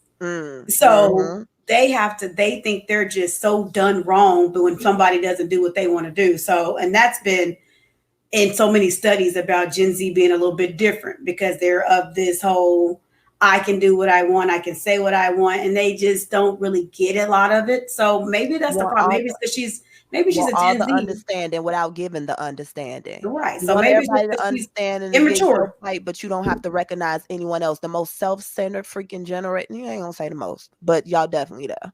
Right. So maybe she just ignorant. She just don't understand because she's just too young to get it. She's not mature. You said she changed her mind when she got the backlash. What was her response back? So because apparently he placed it on his TikTok first, her saying that abortion is worse than slavery. So her backlash was a whole bunch of people who went in and said, how dare you? You don't understand this. And she's saying the backlash is that all these people came after her saying how she was not black. She doesn't have the right to say it. And she was like, well, it's not, I got backlash, but y'all, let me tell you why it actually is not worse and why slavery wasn't as bad as abortion is. This is the video she made to try to justify the fact that she got called to the carpet multiple times by multiple different people. And so I was just like, I can't for the life of me understand. I guess the more you think about it, it's because she is Gen Z. She is a person may not be mature enough to understand just because you don't agree with something doesn't mean that makes it an atrocity. Because like we said, it's a right. And he, to me, doesn't get a seat at the table to even have this conversation. I don't have that voice. Everybody have a uterus, so you don't get a seat at the table. Right. First of all, you want to speak for the black community. You want to speak for women in abortions. Men need to stop. First of all, get out of that conversation. That's not even a conversation. If you want to interview other women and y'all ain't black, we'll talk about your own slavery in your own country and all that. Yeah. If you want to compare to your slavery that was so long ago, way more longer ago than black people's slavery. Why don't Go ahead. Go talk about that one if you can figure it out. You see that she didn't say, oh, even though in Asia or where, other countries that are having slavery, it's so what big deal is that? You see how she's just targeting us. And it wasn't a big deal. It's not, it's not that important. And, you just targeting us like everybody else is going through. No, why don't you speak about those other countries and that appear to your nationality better than, because you don't identify with us. You don't understand us. You didn't go with what we went through. You're not feeling the same effect. We still not, you get better things than we do. You don't, that's why you talk the way you talk, because you still don't know, you don't know what it's like to be us. You can't walk in our shoes and talk for us and speak for us when you're not us. And you're not feeling affected with us. And that video is actually snippets. So I literally didn't even put in the part where this dummy, Karen number 2, tried to make the claim that he felt like more babies were aborted since Roe v. Wade was originally ruled on. He tried to say there was more babies that were aborted than people who died in slavery since the 70s. I said this. So 300 years worth of slavery. And what? 40 years. 40 years? It was more than that. Okay. As I said, Why does he even care? Because it's a jealousy. I'm sorry. I'm gonna say it. It is what it is. It's a jealousy. It's one of those things because us as I think because Black people have the great talent of making shit look like gold. We have an incredible ability to keep on when stuff is terrible. Think about it. When things are terrible, what do? Make a joke out of it. When we don't have a lot of resources, what do? We make something fly out of it. We have since forever been able to take just the crap that is handed to us and make it gold. And for some reason, others take that talent as, oh no, y'all okay. No, we ain't got no choice but to be okay. And that's what we do. Man, it's been jealousy. That's why I always thought that slavery was about y'all. You know what I mean? Y'all tried to dominate us. Well, y'all did. Y'all castrating the men. Why y'all cutting them off? Think about it. When a lot of the when slavery, when they decided to start pulling individuals from Africa because they decided they were less than human, they would be the best people to use as slaves because they didn't want to use Europeans anymore. That was the reason why they went over to Africa. When they did that, it was think about it, it's jealousy. Africa was thriving. Africa had trade. They had all kind of crops and things that they could trade for money. So yeah, you had an issue probably with the fact that these people were doing well without you, did not need you because they had a thriving continent, didn't need you. So you wanted to show them who was boss by doing that. You did it. And so the thing is, and your effects unfortunately have been felt for years after. It's going to be continued to be felt until we literally stop trying to justify why it shouldn't be a conversation anymore. And stop helping it. Because just like how we got over here, some of us helped that. Right. So that's the thing. So the problem is the reason why those effects of slavery are going to always be there because people keep trying to minimize the conversation. Keep trying to say it's not important. It wasn't that long ago. We still got pictures. It wasn't that long ago. The effects of it was not that long ago. We still have people that are alive today whose grandparents were slaves. And I like how people want to say get over stuff. It's like y'all commemorate all types of stuff that we should get over. How many people still walk around here with the Confederate flag? Get over it, y'all lost. How many times? Why do we need to get over it though? Like why? Because it's about them. Because we're talking about here. You know, they have a story that they're trying to sell, and because we keep bringing it up, we're destroying that story. That whole, you know, everybody is created equal. We all came over here because of religious persecution, and we all wanted to be there. So everybody immigrated here. This is a country of immigrants, and all is love is love. When you put the story of slavery in there and how it's still the residual effects to Black people are still there today, it kills their narrative. It's no longer the what they try to sell to you anymore because, oh, we're the protectors of the world. Oh, all those other countries like those dictators and all that stuff, they do things like that to their people. We don't do that when in reality, we are just as bad. Yeah. If not even worse, because those conflicts all around the world with those dictators, guess who helped it? We did. And then too, what they're gonna tell the Ukrainians a couple years from now, get over it. Yep. No. No, because you see, and you know what? Because they're lighter than we are, Demetrius. They're not going to care. They're not going to tell them to get over it. Right. You know what? I love it. It sucks, but I kind of love it. I love how they try so hard to sell that. Oh, you know, let's help Ukraine stuff over here and stuff like that. Everybody was like, "Psych, nope, I don't care." And it sounds bogus, but I like how they do it because they do it to every other country. Every other country around the world be having all these wars. As a matter of fact, over there, didn't they have someone going over there in Africa was going on at the same time was going on? And we never try to help. Y'all tried to make this seem like this was the biggest play, and I love how everybody was like, "That ain't my story. That ain't my." And then too, the reason why it's sad of why he's putting them through that because he just wants power and. You know, we don't go there. That ain't our problem. Not my monkey, not my circus. Sorry. Thank you. I ain't got nothing to do with that. Because until y'all can fix what we got going on over here, not my monkey, not my circus. That's why I said, oh, let's put this thing, let's donate to Ukraine and stuff. They cool. And look at it right now. They still holding off with Russia. They don't need our help. They all right. That's their business. They ain't got nothing to do with me over Like here. that's the problem. We so busy worrying about everybody else, not worrying about what the problems is we got going on over here. So I'm not gonna do it. But just so you know, Karen number 1, Karen number 2, y'all are both ignorant and nobody's trying to hear anything y'all talking about. I'm sorry we have kept you for a long time today. I need to find But it. I'm gonna show y'all one last cute video so we get it on a cute note.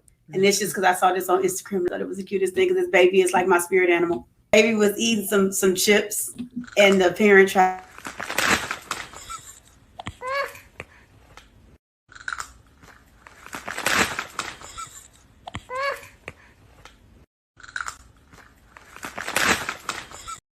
That was the cutest thing. So You don't take your hands off my chips. What you doing? Listen, that's what I am. I do not share nothing when it comes to food.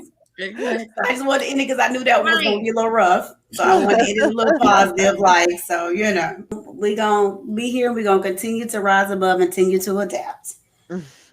So once again, thank you everybody for tuning in to the P-Pod today. As that thing says on the bottom of the screen, everybody point to it. Share, like, and share, and subscribe. Come on, y'all. And once again, this is 3 P's on the Pod. I'm one of your hosts. I'm LB Cherie. Demetrius Thomas. And I'm Kelly B. And we'll see you at the next time. Bye. Thanks for listening.